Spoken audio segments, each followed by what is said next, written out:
Soprano, always ahead. Bluetooth mode.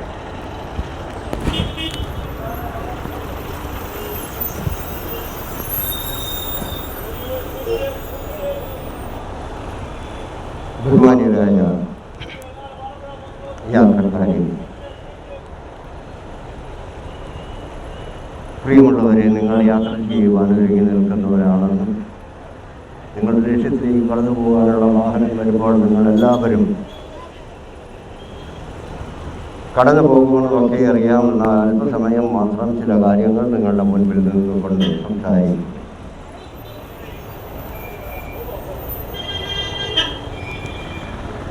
ദൈവം ഏറ്റവും ശ്രേഷ്ഠമായി സൃഷ്ടിച്ചിരിക്കുന്ന ഒന്നാണ്, അല്ലെങ്കിൽ മനുഷ്യൻ്റെ സൃഷ്ടി പോലും മറ്റൊരു സൃഷ്ടി പോലും ഇല്ല എന്നുള്ള യാഥാർത്ഥ്യം നമുക്ക് മനസ്സിലാക്കുവാൻ കഴിയും. ഏറ്റവും ഭംഗിയായി ദൈവം സൃഷ്ടിച്ചിരിക്കുന്നത് മനുഷ്യനെയാണ്. എന്നാൽ ആ മനുഷ്യന് അവനെ തന്നെ തിരിച്ചറിയാൻ പാടില്ലാത്ത അവസ്ഥയാണ് എന്നുള്ളത് നാം മനസ്സിലാക്കണം. അതിന് കാരണം മനുഷ്യൻ എത്ര ഭംഗിയുള്ളവനാണെന്നും എത്ര നല്ല വൃത്തിയോടെ ഇരിക്കേണ്ടതാണെന്നും ഒക്കെ അറിയേണ്ടതുണ്ട്. എന്നാൽ ഇപ്പോൾ നാം ഇരിക്കുന്നത് വൃത്തിഹീനമായിട്ടാണ് എന്ന് പറഞ്ഞെന്നാൽ അതിൽ അതിശയോക്തിയൊന്നുമില്ല.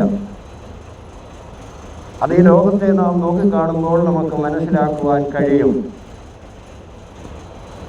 മനുഷ്യൻ മാത്രമാണ് മനുഷ്യനെ ഉപദ്രവിച്ചു കൊണ്ടിരിക്കുന്നത്, മനുഷ്യനെ ഉന്മൂലനാശത്തിലേക്ക് നയിച്ചുകൊണ്ടിരിക്കുവാൻ വേണ്ടിയുള്ള ചിന്തകളും കണ്ടുപിടുത്തങ്ങളും ഒക്കെയും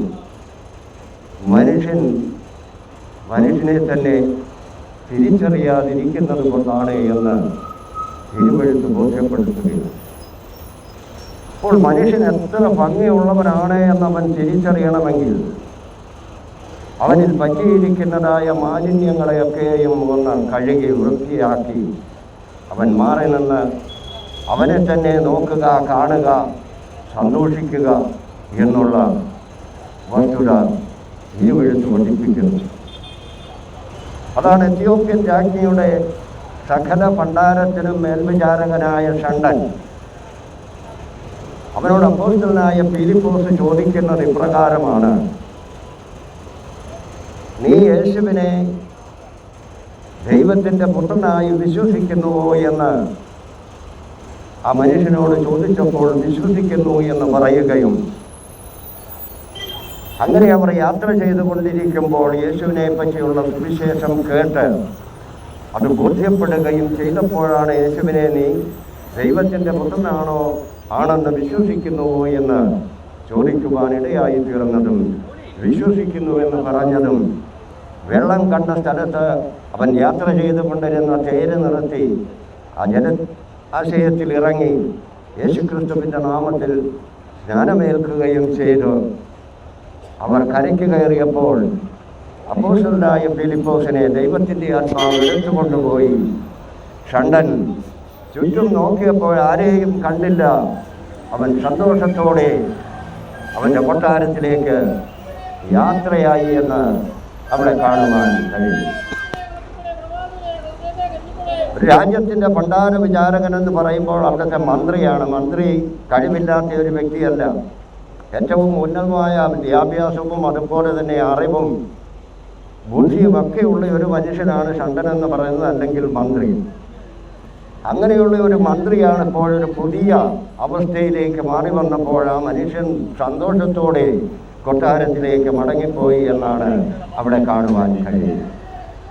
അപ്പോൾ നമ്മുടെ ശരീരത്തുള്ളതായ മാലിന്യം, അതായത് ഈ ലോകം നമ്മളുടെ മേൽ വാരിത്തേച്ചിരിക്കുന്നതായ ആ വൃത്തികേടെല്ലാം ഒന്ന് മാറിക്കഴിയുമ്പോൾ നമ്മളും ഇതുപോലെ നല്ല സുന്ദരമായതിനെ കാണുവാനും സ്വീകരിക്കുവാനും നമ്മുടെ ഹൃദയം ഏറ്റവും ശുദ്ധിയുള്ളതായി നന്മ മാത്രം പ്രവർത്തിക്കുവാനും ഉള്ള ഒരവസരം ദൈവം നമുക്ക് തരുമ്പോഴാണ് നമുക്ക് സന്തോഷമുണ്ടാകുന്നത്. അതുവരെയും നാം അനുഭവിച്ചു കൊണ്ടിരിക്കുന്ന സന്തോഷമെന്ന് പറയുന്നത് അല്പസമയത്തേക്ക് മാത്രമുള്ളതാണ്. എന്നാൽ ദൈവം നമുക്കൊരു സന്തോഷം തന്നാൽ അതെന്നേക്കും നിലനിൽക്കുന്നതാണ്. അത് നമുക്ക് മാത്രമല്ല മറ്റുള്ളവർക്കും അതുകൊണ്ട് ഉപകാരമുണ്ടാകും, ഉപയോഗപ്രദമാകും എന്നുള്ള യാഥാർത്ഥ്യം ഇവിടെ ഈ ഷണ്ടനിൽ കൂടി നമുക്ക് കാണുവാൻ കഴിയുമ്പോൾ അവിടെ എടുത്തു പറയേണ്ട പ്രധാന കാര്യം ഇതാണ്. ഞാനൊന്ന് വൃത്തിയാകുവാൻ വേണ്ടിയാണ് യേശു ഈ ഭൂമിയിലേക്ക് വന്നത്, ദൈവപുത്രൻ ഈ ഭൂമിയിലേക്ക് വന്നത്, കൽവരിയിൽ ക്രൂശിക്കപ്പെട്ടത്, മരിച്ച് അടക്കപ്പെട്ട് മൂന്നാം നാൾ ഉയർത്തെഴുന്നേറ്റ് സ്വർഗത്തിലേക്ക് കരയേറിപ്പോയി. ഞാൻ വീണ്ടും വരും, എന്നിൽ വിശ്വസിച്ച് മരിച്ചവരെയും എന്നിൽ വിശ്വസിച്ച് ജീവിച്ചിരിക്കുന്നവരെയും ചേർത്ത് കൊണ്ടുപോകുവാൻ ഞാൻ വീണ്ടും വരുമെന്ന് ഈ ലോകത്തോട് വിളിച്ചു പറഞ്ഞ യേശു ദൈവത്തിൻ്റെ പുത്രൻ തന്നെയാണ് എന്ന് നാം വിശ്വസിക്കുമ്പോഴാണ് പ്രിയമുള്ളവരെ നമ്മളിലുള്ള മാലിന്യങ്ങളൊക്കെയും നീങ്ങിപ്പോകുകയും നമ്മുടെ യാഥാർത്ഥ്യമായ സൗന്ദര്യത്തെ, നമ്മുടെ കഴിവിനെ നമുക്ക് മനസ്സിലാക്കുവാൻ കഴിയുന്നതും അത് പ്രായോഗിക തലത്തിൽ നമുക്ക് എത്തിക്കുവാൻ കഴിയുന്നതുമൊക്കെയും ദൈവം നമ്മുടെ ഹൃദയത്തിൽ വസിക്കുമ്പോഴാണ്. അതുവരെയും നാം ദൈവത്തിൽ നിന്ന് അകന്ന് ജീവിച്ചവരാണെങ്കിൽ ഇപ്പോൾ ദൈവത്തോട് കൂടെ യാത്ര ചെയ്യുന്നവരാണ് നമ്മളെന്ന് ഉള്ള ഏറ്റവും ഉത്തമമായ ബോധ്യം നമുക്കുണ്ടാകും. അപ്പോഴാണ് നമ്മൾ സമൂഹത്തിനും രാജ്യത്തിനും വളരെ വിലപ്പെട്ടവരായി തീരുന്നതും മറ്റുള്ളവരെ ആശ്രയിക്കാതെ ദൈവത്തിൽ ആശ്രയിച്ച് ജീവിക്കുന്നവരുമായി തീരുന്നത് എന്നുള്ള യാഥാർത്ഥ്യം നമുക്ക് മനസ്സിലാക്കുവാൻ കഴിയും. ഇപ്പോൾ നാം ചിന്തിക്കുകയാണെങ്കിൽ നാം പഠിക്കുന്ന കാര്യം ബൈബിളിൽ സുബോധം നഷ്ടപ്പെട്ടു പോയ 2 വ്യക്തികളെ പറ്റി പറയുന്നുണ്ട്. എന്നാൽ ഇപ്പോഴത്തെ അവസ്ഥ അതില്ല. നമ്മുടെ കേരളത്തെ പഠിക്കുകയാണെങ്കിൽ 10,000-കണക്കിന് സുബോധം നഷ്ടപ്പെട്ടു പോയ കൊച്ചു കുട്ടികളെ വരെ കാണുവാൻ കഴിയും. 8ാം ക്ലാസ് മുതൽ മുകളിലോട്ടുള്ള കുട്ടികൾ വരെ ഇന്ന് സുബോധമില്ലാത്തവരായി കേരളത്തിൽ അലഞ്ഞു തിരിയുന്നവരുണ്ട്. മാതാപിതാക്കൾ പലരെയും പല ആശുപത്രികളിലും അതുപോലെയുള്ള സ്ഥലങ്ങളിലും എത്തിച്ചിരിക്കുന്നവരുമുണ്ട്. സമൂഹത്തിൻ്റെ മുൻപിൽ അവരുടെ മാന്യത നഷ്ടപ്പെട്ടു പോയി എന്നുള്ള തോന്നലാണ് അവർക്കുള്ളതെങ്കിൽ ഈ ബാലൻ എന്നേക്കുമായി സുബോധമില്ലാത്തവനായി അവൻ്റെ ജീവിതം അവസാനിക്കുന്നു എന്നുള്ള യാഥാർത്ഥ്യം നാം തിരിച്ചറിയേണ്ടതാണ്. സാക്ഷരത ഏറ്റവും ഉന്നതമായ നിലവാരത്തിൽ എത്തിയിരിക്കുന്ന കേരളത്തിൻ്റെ അവസ്ഥ ഇത്ര ശോചനീയമാണ്. കാരണം നിയമത്തിനത് തടയുവാൻ എപ്പോഴും കഴിഞ്ഞില്ലെങ്കിൽ മറ്റുള്ളവരും അതിനായി ഇറങ്ങുകയും അതിനെ ബോധവൽക്കരണത്തിൽ കൂടി തിരുത്തുകയും ചെയ്തെങ്കിൽ മാത്രമേ ഇനിയും അപ്രകാരം സുബോധം നഷ്ടപ്പെട്ടവരായിട്ടുള്ള ബാലൻ മുതൽ യൗവനക്കാർ വരെ നമ്മുടെ കേരളത്തിൽ ഇല്ലാതെയാകുകയുള്ളൂ എന്നുള്ള യാഥാർത്ഥ്യം നാം തിരിച്ചറിയേണ്ടതുണ്ട്. അതാണ് ഇവിടെ ഈ ഷണ്ടനിൽ കൂടി നമുക്ക് മനസ്സിലാക്കുവാൻ കഴിഞ്ഞത്. മന്ത്രിയായ ഷണ്ടൻ അതിഭയങ്കര ബുദ്ധിമാനും കഴിവുള്ളവനുമാണ്. എന്നാൽ യഥാർത്ഥ്യമായ സന്തോഷം അവൻ അനുഭവിക്കുവാൻ തുടങ്ങിയത് അവൻ യേശു ദൈവപുത്രനാണെന്ന് വിശ്വസിച്ച ആ സമയം മുതലാണ്. അതുപോലെ നമ്മുടെ ജീവിതത്തിലും പ്രിയമുള്ളവരെ സമയം അടുത്തിരിക്കുകയാണ്. നാം ഇപ്പോൾ നോക്കുകയാണെങ്കിൽ എപ്പോഴും നാം ഇരിക്കുന്നത് രാത്രി 12 മണിക്കാണ്. ആ 12 മണി കഴിഞ്ഞെന്നാൽ പിറ്റേ ദിവസമാണ്. പിറ്റേ ദിവസത്തെക്കുറിച്ച് ചിന്തിക്കുവാൻ പോലും കഴിയാത്ത ജനം ഇന്ന് ഇസ്രായേലിലും പലസ്തീനിലുമൊക്കെ ഉണ്ട് എന്നുള്ള യാഥാർത്ഥ്യം നാം തിരിച്ചറിയണം. റഷ്യയിലുണ്ട് എന്നുള്ള യാഥാർത്ഥ്യം നാം തിരിച്ചറിയണം. പിറ്റേ ദിവസം അവർക്ക് ജീവനോടെ കാണുവാൻ കഴിയുമോ എന്നുള്ളത് ആർക്കും അറിഞ്ഞുകൂടാ എന്നുള്ളതാണ് വസ്തുത. എന്നാൽ അതിനു മുമ്പ് നമുക്ക് നേടിയെടുക്കുവാനുള്ളത് ഇതാണ്: യേശു ദൈവത്തിൻ്റെ പുത്രൻ തന്നെയാണ് എന്നുള്ള ആ യാഥാർത്ഥ്യത്തെ നാം തിരിച്ചറിയുകയും നാം അത് സ്വീകരിക്കുകയും ദൈവത്തോടു കൂടെ യാത്ര ചെയ്യുകയും ചെയ്യുന്നവരാണെങ്കിൽ പ്രിയമുള്ളവരെ, നമ്മുടെ ജീവിതത്തിൽ ഒരു പ്രത്യാശ നമുക്കുണ്ട്. കാരണം ഈ ഭൂമിയിൽ യുദ്ധങ്ങളുണ്ട്, ക്ഷാമം, ഭൂകമ്പം, രോഗം എല്ലാം ഉണ്ട്. ഇവിടെ നിന്ന് നാം ഇതൊക്കെയും അനുഭവിച്ചതിന് ശേഷം ഇവിടെ നിന്ന് മറഞ്ഞു പോകും. ഈ ലോകത്തെ ഉപേക്ഷിച്ച് നാം പോയിക്കൊണ്ടിരിക്കുന്നവരാണ്. എന്നാൽ ഇതിനപ്പുറം മനുഷ്യൻ്റെ ജീവിതമുണ്ട്. കാരണം മനുഷ്യൻ്റെ ജഡം മാത്രമാണ് ഇവിടെ നഷ്ടപ്പെട്ടു പോകുന്നതെങ്കിൽ അവനിൽ നിക്ഷേപിച്ചിരിക്കുന്ന ആത്മാവിനൊരു ഉടമസ്ഥനുണ്ട്. ആ ഉടമസ്ഥൻ ദൈവം തന്നെയാണ്. ആ ദൈവത്തെ നമ്മുടെ ജീവനിൽ നാം ജീവിച്ചിരിക്കുമ്പോൾ നാം സ്വീകരിച്ചില്ല എങ്കിൽ തീർച്ചയായും നമ്മുടെ ആത്മാവ് ഒരിക്കലും നിത്യതയിൽ ദൈവത്തോടും കൂടെ വസിക്കുകയില്ല എന്നുള്ള യാഥാർത്ഥ്യം തിരിച്ചറിയേണ്ട കാലഘട്ടം കഴിഞ്ഞു പോയിരിക്കുന്നു. അങ്ങനെ നാം രക്ഷിക്കപ്പെടുകയും യേശുവിനെ രക്ഷകനും കർത്താവുമായി സ്വീകരിച്ചുകൊണ്ട് യേശുവിൻ്റെ രണ്ടാമത്തെ വരവിൽ നാം മരിച്ചടക്കപ്പെട്ട അവിടെ നിന്ന് നാം യഥേഷ്ടം അവൻ്റെ കാഹളധ്വനി കേൾക്കുമ്പോൾ ഉയർത്തെഴുന്നേറ്റ് രൂപാന്തരം പ്രാപിച്ച് തേജസ്കരിക്കപ്പെട്ടവരായി അവനോട് ചേർന്ന് അവസാനമില്ലാത്ത കഷ്ടതകളും പ്രയാസങ്ങളുമില്ലാത്ത ഒരു ലോകത്ത് നാം ജീവിക്കുമെന്നുള്ള യാഥാർത്ഥ്യം യേശു മരിച്ചടക്കപ്പെട്ട് മൂന്നാം നാൾ ഉയർത്തെഴുന്നേറ്റ ആ സത്യം ലോകത്തെ വിളിച്ചു പറയുന്നത് നമ്മളും അപ്രകാരം തന്നെ ആയിത്തീരണം എന്ന് ദൈവം ആഗ്രഹിക്കുന്നതിനാലാണ്. പ്രിയമുള്ളവരെ, അതാണ് എത്യോപ്യൻ രാജ്ഞിയുടെ ഷണ്ടൻ കിട്ടിയ സമയത്ത് തന്നെ അവൻ്റെ ആത്മാവിൻ്റെ രക്ഷയ്ക്ക് വേണ്ടി അവൻ ഏറ്റവും ഉന്നതമായ പദവി ഒരു രാജ്യത്ത് അലങ്കരിച്ചിരുന്നവനാണ്. ആ പദവിയെക്കാളൊക്കെയും വലിയതായ ഒരനുഗ്രഹം, ഒരനുഭവം അല്ലെങ്കിൽ ഒരു ജീവിതം അവനുണ്ട്. ആ ജീവിതത്തിലേക്ക് പ്രവേശിക്കണമെങ്കിൽ അവൻ യേശുവിനെ രക്ഷകനും കർത്താവുമായി സ്വീകരിക്കണം എന്നുള്ള യാഥാർത്ഥ്യം നാം തിരിച്ചറിയേണ്ടതുണ്ട്. അപ്പോസ്തലന്മാരുടെ പ്രവൃത്തികൾ 19-ാം അധ്യായം അതിൻ്റെ 1 മുതൽ 7 വരെയുള്ള വാക്യങ്ങൾ വായിക്കുമ്പോൾ അവിടെ കാണുവാൻ കഴിയും. പൗലോസ് അപ്പോസ്തലൻ ഉൾപ്രദേശങ്ങളിൽ കൂടി യാത്ര ചെയ്ത് വീടുകളിലൊക്കെയും സുവിശേഷം പറഞ്ഞ് യേശു തന്നെയാണ് ഈ കർത്താവ് അല്ലെങ്കിൽ ദൈവപുത്രൻ, യേശു ഇവിടെ ഭൂമിയിൽ വന്നത് മനുഷ്യവർഗത്തിൻ്റെ ആത്മാവിൻ്റെ രക്ഷയ്ക്ക് വേണ്ടിയാണ്.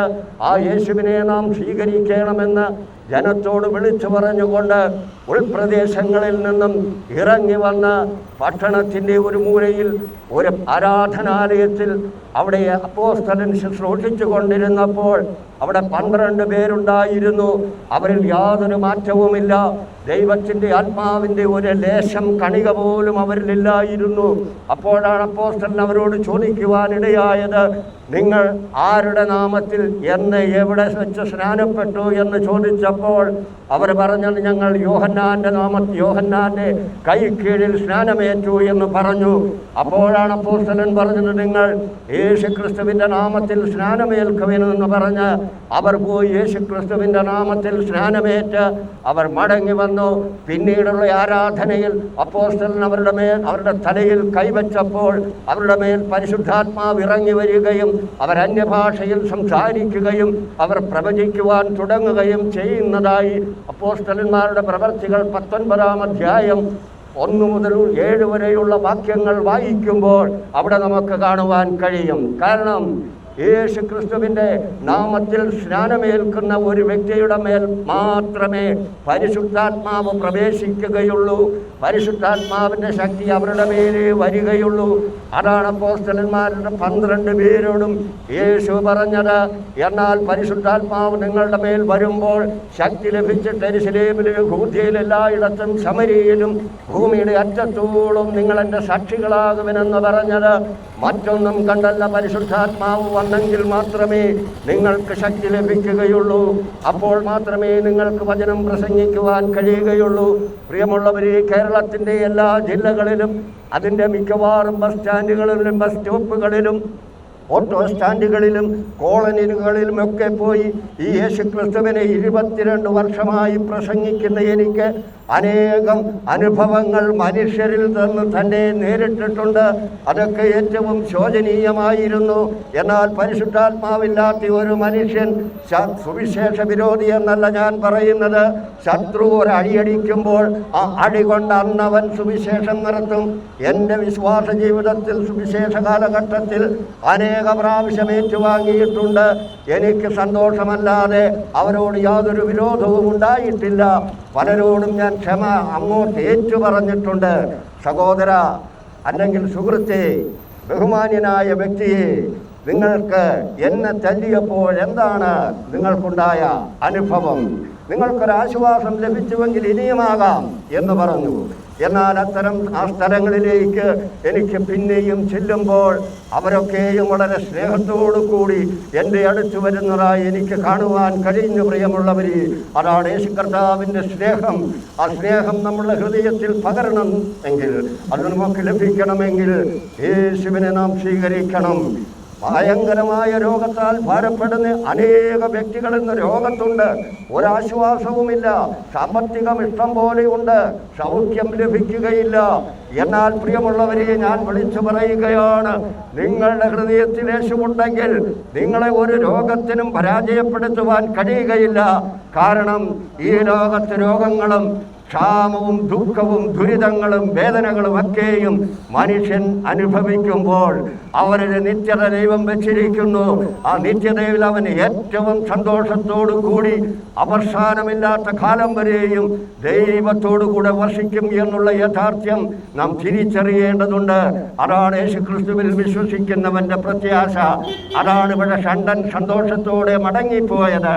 അതാണ് ഇവിടെ അപ്പോസ്തലൻ പ്രസംഗിച്ചപ്പോൾ പരിശുദ്ധാത്മാവ് ആ വ്യക്തികളുടെ മേൽ വരികയും അവർ അന്യഭാഷയിൽ ആരാധിക്കുകയും അതിശക്തിയോടുകൂടെ ദൈവത്തെ മഹത്വപ്പെടുത്തുകയും അവർക്കൊരു പ്രത്യാശയുണ്ട്. അവർ സ്വർഗരാജ്യത്തിൽ ദൈവത്തോടു കൂടെ ഒരുമിച്ച് വസിക്കുന്നവരായിരിക്കുമെന്ന്. ആയതിനാൽ പ്രിയമുള്ളവരെ, നമ്മുടെ ജീവിതത്തിൽ നമുക്ക് ലഭിക്കുവാനുള്ള ഏറ്റവും നല്ല വലിയ അനുഗ്രഹമാണ് യേശുവിനെ സ്വീകരിക്കുക എന്നുള്ളത്.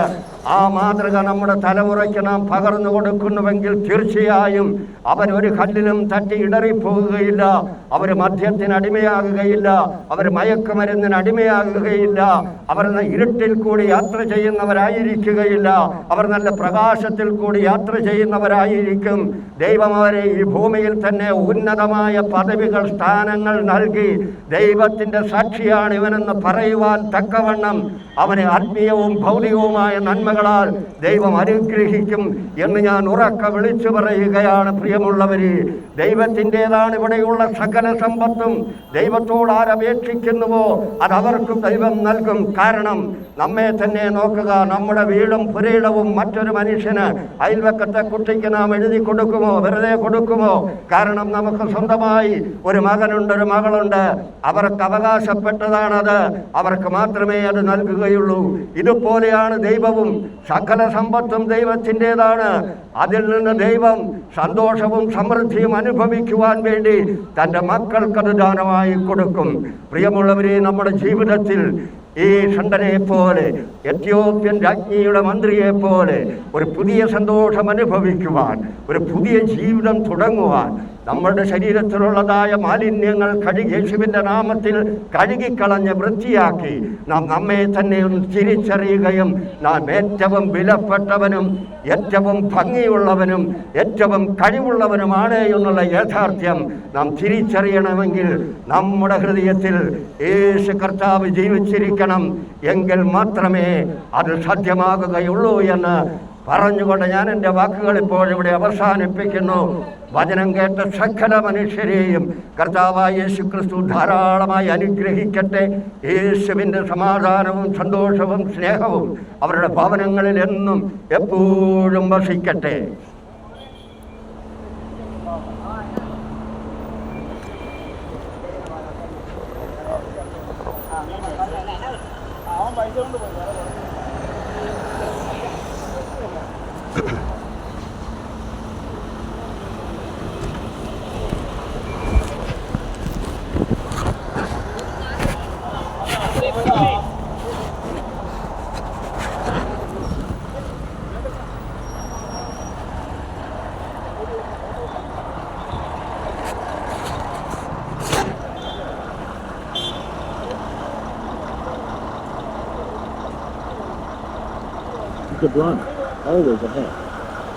പ്രിയമുള്ളവരെ, യൂട്യൂബ് ചാനലിൽ VKRV പരസ്യയോഗം എന്നടിച്ചെന്നാൽ എൻ്റെ ഈ ചെറിയ സന്ദേശം യൂട്യൂബിലുണ്ട്. നിങ്ങൾ സമയമുള്ളപ്പോൾ, നിങ്ങൾ താല്പര്യമുള്ളവരാണെങ്കിൽ തീർച്ചയായും യേശുക്രിസ്തു നമുക്ക് തരുന്ന ഈ വലിയ സന്തോഷവും അനുഗ്രഹത്തെ പറ്റിയും ആയിരക്കണക്കിന് ചെറിയ ചെറിയ മെസ്സേജുകൾ യൂട്യൂബ് ചാനലിൽ VKRV പരസ്യയോഗം നടിക്കുമ്പോൾ നിങ്ങൾക്ക് ലഭിക്കും.